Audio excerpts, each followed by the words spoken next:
In this video, we will learn about transient service in ASP.NET Core Web API application.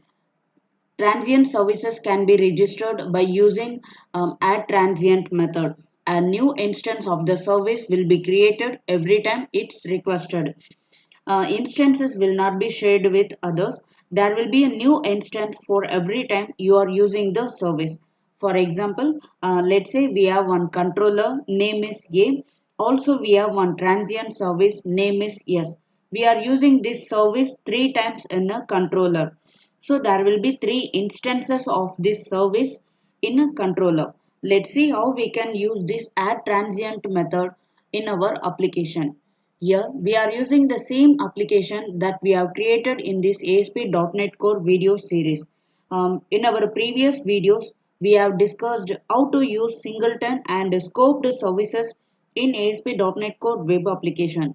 Now, in this startup class, inside this configure services, replace this add scoped method with add transient method. It takes two parameters.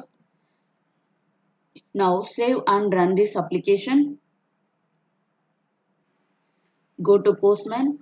Here we are in the exact URL that we used in our previous videos.